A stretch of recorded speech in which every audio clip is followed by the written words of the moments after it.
Hoy estamos invitados a reflexionar sobre lo que es la consecuencia de los pecados y cómo Dios mira con su misericordia frente a tantas situaciones de nuestras miserias humanas. Ustedes saben, hoy por hoy no es muy común que en nuestras iglesias se hablen del pecado. Yo pensé 2 veces, si hablo del pecado o no hablo, porque muchas veces uno cree que está mal hablar del pecado porque volvemos a la culpa, volvemos a llenarnos así, siempre estar pendiente a que que nuestro Dios es malo, que le castiga a los pecadores.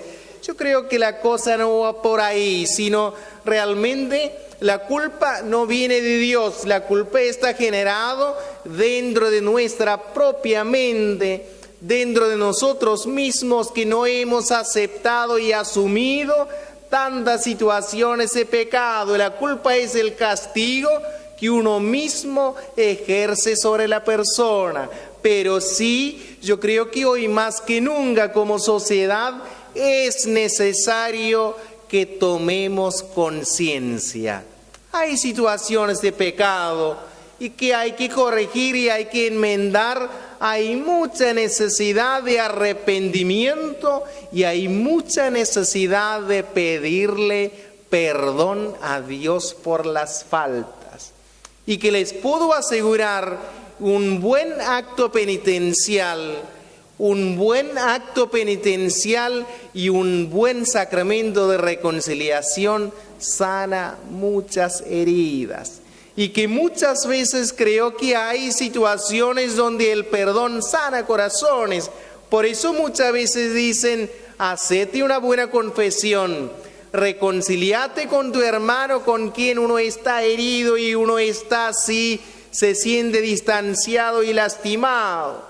Y que hoy en este sentido, frente a esta sociedad que tenemos donde nos pide que no miremos del pecado, también está diciendo no miremos de la misericordia de Dios, porque sencillamente lo humano, que también dentro de lo humano muestra esta tendencia de equivocarnos y, como decimos, de meter la pata, porque somos humanos, porque nos equivocamos, pero también es tan humano confiar en un Dios que es abundantemente misericordioso, un Dios que nos sostiene a pesar de todas las miserias humanas. Hoy tenemos un ejemplo muy lindo que para nuestra reflexión desde el libro de Reyes, una historia donde cómo el pecado fue actuando en la vida del rey Ahab. Si uno ha escuchado bien la palabra de Dios, nos damos cuenta cuáles son las consecuencias del pecado y cómo funciona la dinámica del pecado. Es muy interesante saberlo. Sí, un poco esta parte no está la palabra de Dios, no, pero dice, el rey Ahab tenía un vecino, Nabot, que tenía una hermosa viña, linda viña, ¿no?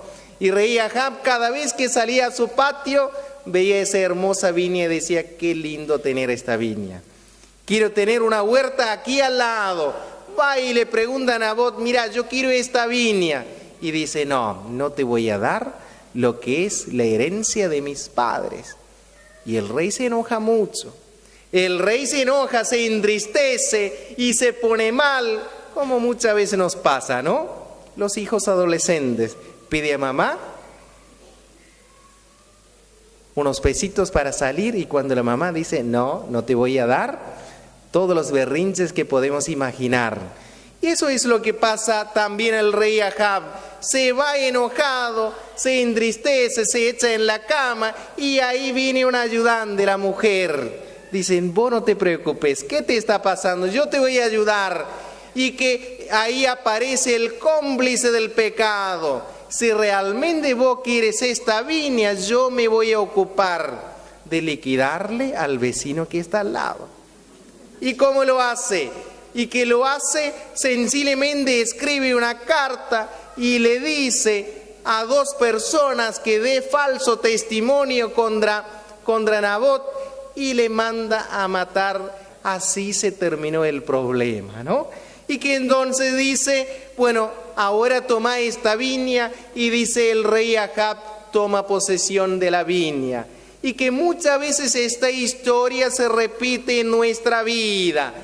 Estos deseos de tener las cosas que no nos corresponden, deseos de apoderarse de situaciones que no son nuestras. ¿Y qué le pasa a Acab? Cree que estaba todo bien, el plan bien completito, pero Dios vio la maldad y Dios ve la miseria, Dios ve cómo está siendo injusto este hombre que tiene poder delante de aquel que es indefenso. Manda el profeta Elías, le dice, anúnciele así como los animales comieron su carne de este hombre, así vas a terminar.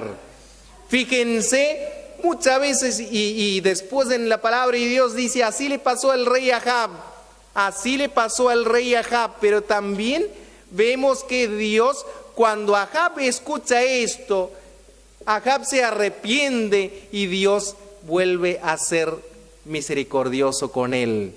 Yo creo que a partir de este ejemplo es muy bueno que miremos un poco cómo funciona esta dinámica del pecado.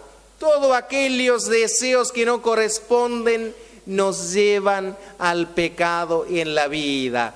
El pecado se apodera en primer lugar de la mente del pecador.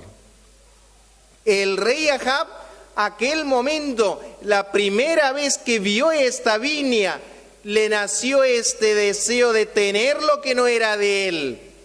De aquella vez, la primera vez que vio, y a partir de ese momento empezó a movilizarse, a buscar lo que no era de él, que llegó el momento que hasta llegó a ser el esclavo de este deseo, de este pecado, y encontró los cómplices que lo ayudaran. Y el pecado que le trae al rey Acab, nada más ni nada menos que la pérdida de la paz, y que lo lleva a la muerte. Le lleva sencillamente a la muerte, y a partir de ahí nos damos cuenta, ¿no es cierto? El pecado nace en el corazón, se apodera y se esclaviza de este pecador. Y que hoy, así un poco, por la medida que así entra, San Pablo habla mucho del espíritu del pecador, el espíritu del pecado. Cuando entra, nos lleva a muchos desastres en la vida. ¿Por qué? Porque pierde la gracia de Dios. Porque la persona, en lugar de tenerle a Dios como el centro, tiene a veces objetos materiales, a veces el deseo de una persona X. Otras veces la necesidad X llega a tomar el centro de la vida. Y eso es lo que decimos la obsesión. Y que a partir de ahí, el momento que uno le saca a Dios del centro de la vida, empieza a actuar el espíritu del pecado. Y ahí sí que uno pierde la gracia. Y ahí uno empieza a desordenar la vida muchas veces. Y yo creo que en este sentido, y a partir de ese momento, uno empieza a perder la paz. Acuérdense, cuando perdemos la paz, preguntarnos qué es lo que nos está pasando.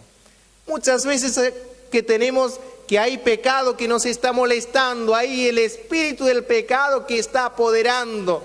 Muchas veces que esto nos enferma, a veces enferma países enteros, porque hay pecados que consentimos muchas veces en la vida. Pecados en la vida del matrimonio, pecados en la vida de las personas, pecados institucionales. Yo creo que frente a esto, ¿no es cierto? Es necesario que empezáramos a luchar contra el pecado.